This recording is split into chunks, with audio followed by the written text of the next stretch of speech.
नमस्कार मित्रों, मैं हूं डॉक्टर हरिनिवास। चैनल का नाम है संस्कृत साहित्य एवं संस्कृति। महाभारत शांति पर्व। महाराज युधिष्ठिर का राज्याभिषेक हो गया। जो गत वीडियो था उसमें और कुछ नहीं था, सीधी सीधी कथा थी। राज्याभिषेक होने के बाद सबको अपने अपने स्थान मिल गए हैं, सबको अपने अपने काम सौंप दिए गए हैं। श्री कृष्ण के पास गए थे और उनका धन्यवाद भी ज्ञापित कर दिया है। आज बड़ी सुकून की रात्रि रही है, लेकिन प्रातःकाल होते ही चूंकि श्री कृष्ण अर्जुन के भवन में रुके थे, युधिष्ठिर वहां जाकर के पहुंचते हैं और श्री कृष्ण को जब वो योग मुद्रा में देखते हैं तो एकदम रोमांचित हो जाते हैं, क्योंकि श्री कृष्ण का इस समय जो दिव्य स्वरूप दिखाई दे रहा है ना, वो योगेश्वर वाला जो स्वरूप है, उसके दर्शन करके अत्यंत रोमांचित युधिष्ठिर उनसे कहते हैं कि प्रभु, आपके चेहरे पे जो आनंद है, आपके अंग प्रत्यंग में से जिस प्रकार से तेज राशि निकल रही है, ये सब देख के मेरा मन अत्यंत आनंदित हुआ है। अगर आप योग्य समझें तो इस समय आप क्या विचार कर रहे हैं वो हमें बताएं। तब श्री कृष्ण कहते हैं कि इस समय मैं पितामह भीष्म के बारे में सोच रहा हूं। अरे स्वयं मां गंगा ने जिनको अपने गर्भ में धारण करके जन्म दिया, जिन्होंने जमदग्नि परशुराम के पास से विद्या प्राप्त की, और गुरु वशिष्ठ ने जिनको वेदादि का अध्ययन करवाया, तेरे दिन तक परशुराम के साथ युद्ध करके जिन्होंने उनको संतुष्ट किया, हे युधिष्ठिर, ऐसे अत्यंत पराक्रमी गांगे भीष्म के बारे में सोच करके मेरा अंग प्रत्यंग अत्यंत प्रफुल्लित हो जाता है।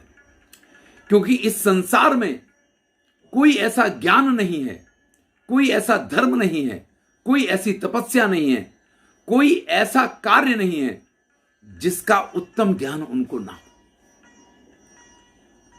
मैं समझता हूं कि तुमको भी उनके पास चलना चाहिए और उनके पास जाकर के उनसे योग्य ज्ञान प्राप्त करना चाहिए। अब युधिष्ठिर ने जैसे ही ये सुना, जैसे जो उनका आनंद था वो कई गुना बढ़ गया। वो कहते हैं कि मैं तो कब से ये चाहता था कि पितामह से मिलूं, लेकिन जिस प्रकार से छल कपट के द्वारा हमने उनको मारा है, उसके बाद उनके सामने जाने की मेरी हिम्मत ही नहीं चल रही है। अगर आप समझते हैं कि उनके पास जाकर के हमारा कल्याण होगा, तो अवश्य ही आप हमारे आगे आगे चलें। हमें भी पितामह के पास जाना है। जैसे ही युधिष्ठिर के मुंह से यह बात सुनी, तुरंत ही श्री कृष्ण ने सात्यकी से कहा, पार्श्वस्थम सात्यकीम प्राह रथो वै युज्यतामिति। अरे भाई, जल्दी से रथ तैयार करो। सात्यकी ने तुरंत दारुक की तरफ देखा है, कहने की आवश्यकता नहीं है। ये सारे सेवक ऐसे तीव्र बुद्धि या इतने आज्ञाकारी हुआ करते थे कि स्वामी की आंख उठे तो उनको ये समझ में आ जाता कि हमें क्या करना है। दारुक ने उस दिव्य रथ को, श्री कृष्ण के दिव्य रथ को तैयार किया है। सुग्रीव वगैरह जो घोड़े उसमें जोते गए हैं, और उस रथ पे सवार होकर के श्री कृष्ण युधिष्ठिर को लेकर के और पितामह भीष्म के पास जाकर के पहुंचे हैं। पितामह भीष्म जो सरसैया पे पड़े हुए हैं, आप सोच रहे होंगे कि किस स्थिति में है, क्योंकि यही प्रश्न जन्मेजय वैशंपायन से पूछते हैं कि युधिष्ठिर के राज्याभिषेक होने के बाद मैं यही आपसे पूछना चाहता था कि पितामह की क्या स्थिति है, आप हमें उस कथा को सुनाइए। और संयोग है कि वहीं हमारी कथा पहुंची है, तो आप सब भी चलिए, युधिष्ठिर और श्री कृष्ण के साथ हम पितामह के पास पहुंचते हैं और वहां चलकर उनसे जरा मुलाकात करते हैं। पितामह भीष्म, आप सोच रहे होंगे कि सरसैया पे अकेले पड़े, नहीं। अरे, जब श्रेष्ठ व्यक्ति होता है ना, तो जहां होता है वहां उसके पास श्रेष्ठ लोगों का भंडार बन जाता है। यहां बहुत सारे ऋषि, महर्षि वेदव्यास, नारद, मतलब ये जितने ही श्रेष्ठ श्रेष्ठ ऋषि हैं, देवत्सान, वत्स, अस्मक, जैमिनी, पैल, शांडिल्य, और देखिए ये बड़ा ही उत्तम समय था। जैसे अस्त्र शस्त्रों की वजह से बड़ा ही उस समय श्रेष्ठ काल था महाभारत का, उसी प्रकार से आज जो हम 4 वेद जानते हैं ना, उन 4 वेदों का इस प्रकार से विभाजन काल, उनका इस प्रकार से सम्यक ऋग्वेद, सामवेद, अथर्ववेद और यजुर्वेद के रूप में जो प्रतिस्थापन है, ये सब भी इसी काल में हुआ है।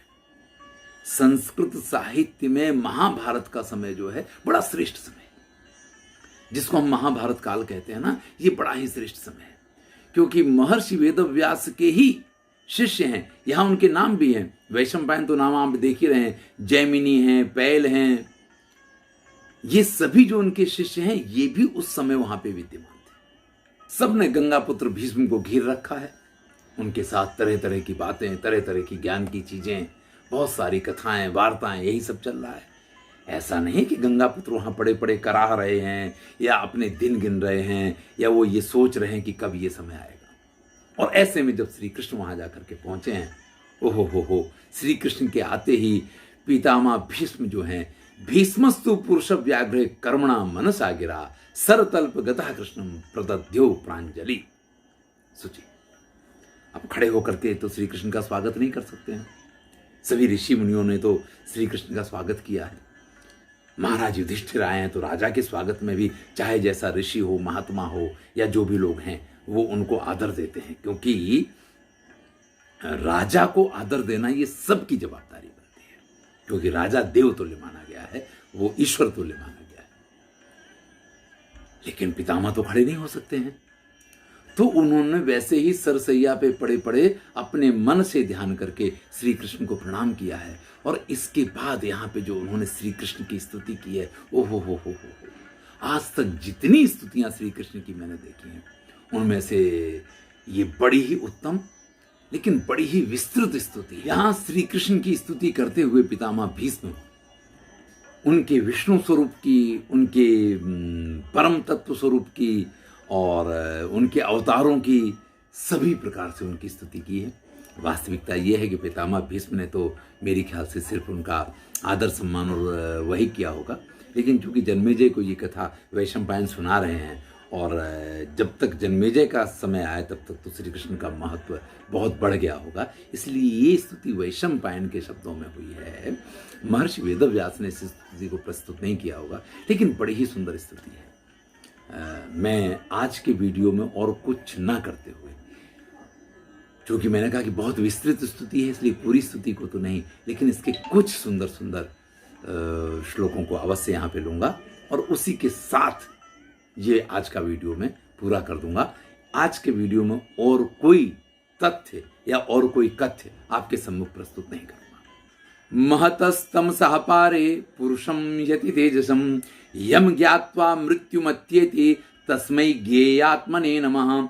यम बृहंतम बृहत्युक्ते यम अग्नौ यम महाध्वरे यम विप्रसंगा गायन्ति तस्मै वेदात्मने नमः। यः शेते योगमास्थाय पर्यंके नागभूषिते फणा सहस्र रचिते तस्मै निद्रात्मने नमः। यज्ञांगो यो वराहो वै भूत्वा गामुज्जहारः लोकत्रय हितार्थाय तस्मै वीर्यात्मने नमः। यह सुपर्णा यजुर्नाम छंदो गात्रात्रि वृच्छिरा रथंतरम बृहत्साम तस्मै स्त्रोत्रात्मने नमः। यम पृथग धर्मचरणाः पृथक धर्म फलैषिणाः पृथक धर्मै समर्चन्ति तस्मै धर्मात्मने नमः। यतः सर्वे प्रसूयन्ते ह्यनंगात्मांगदेहिनः उन्मदः सर्वभूतानां तस्मै कामात्मने नमः। यं च व्यक्तस्थमव्यक्तं विचिन्वन्ति महर्षयः क्षेत्रे क्षेत्रज्ञमासीनं तस्मै क्षेत्रात्मने नमः। यं च व्यक्तस्थमव्यक्तं विचिन्वन्ति महर्षयः क्षेत्रे क्षेत्रज्ञमासीनं तस्मै क्षेत्रात्मने नमः। यद तस्य नाभ्याम संभूतं यस्मिन् विश्वं प्रतिष्ठितं पुष्करे पुष्कराक्षस्य तस्मै पद्मात्मने नमः। यस्य केशेषु जीमूता नद्याः सर्वांग संधिषु कुक्षौ समुद्रास्य तस्मै तोयात्मने नमः। यस्मात् सर्वाः प्रसूयन्ते सर्ग प्रलय विक्रियाः यस्मिन् चैव प्रलीयन्ते तस्मै हेत्वात्मने नमः। परः कालात् परो यज्ञात् परात् परतश्च यः अनादिर आदि विश्वस्य तस्मै विश्वात्मने नमः। विषये वर्तमानानां यं ते वैशेषिकैः गुणैः प्राहुर्विषय गोप्तारं तस्मै गोप्त्रात्मने नमः। अन्न पानेन्धनमयो रस प्राण विवर्धना यो धारयति भूतानि तस्मै प्राणात्मने नमः। प्राणानां धारणार्थाय यो अन्नं भुङ्क्ते चतुर्विधं अन्नरभूतः पचत्यस्मिन् तस्मै पाकात्मने नमः। ब्रह्मवक्त्रं भुजौ क्षत्रं कृष्णमूरुदरं विशः पादौ यस्याश्रिता शूद्रा तस्मै वर्णात्मने नमः। रसातलगता श्रीमान् नन्तो भगवान् विभु जगत धारयते कृष्णं तस्मै वीर्यात्मने नमः। यो मोहयति भूतानि स्नेहपाशानुबन्धनै सर्गस्य रक्षणार्थाय तस्मै मोहात्मने नमः। आत्मज्ञानमिदं ज्ञानं ज्ञात्वा पञ्चस्वस्थितं यम ज्ञानेनाभिगच्छन्ति तस्मै ज्ञानात्मने नमः। जटिने दंडिने नित्यं लंबोदर शरीरिणे कमंडलु निशंगाय तस्मै ब्रह्मात्मने नमः। शूलिने त्रिदेशाय त्रयंबकाय महात्मने भस्म दिग्धांग लिंगाय तस्मै रुद्रात्मने नमः। असति पुष्प संकासम पीतवास समच्युतम ये नमस्यन्ति गोविंदम ना तेषां विद्यते भय। देखिए, ये एक ऐसा कृष्ण का स्वरूप है कि जिसमें सब कुछ समाहित है। इस प्रकार की स्तुति यहां पे की है।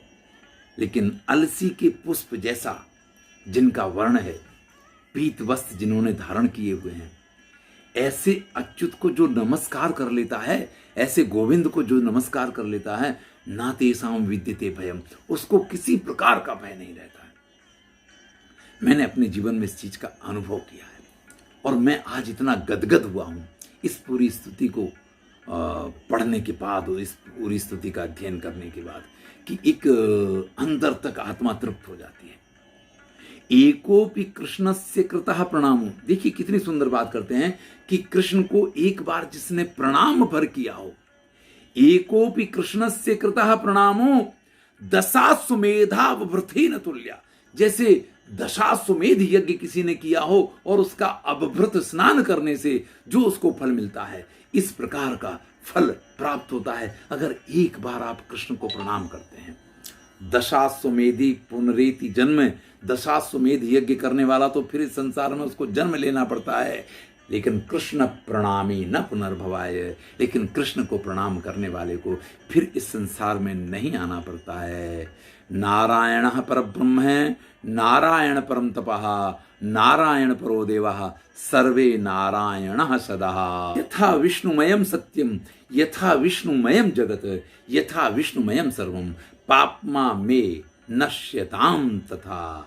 नमो ब्रह्मण्य देवाय गो ब्राह्मण हिताय च जगद्धिताय कृष्णाय गोविंदाय नमो नमः। ये श्लोक तो बड़ा ही प्रचलित श्लोक है, आपने सभी ने इस श्लोक को कहीं ना कहीं सुना होगा।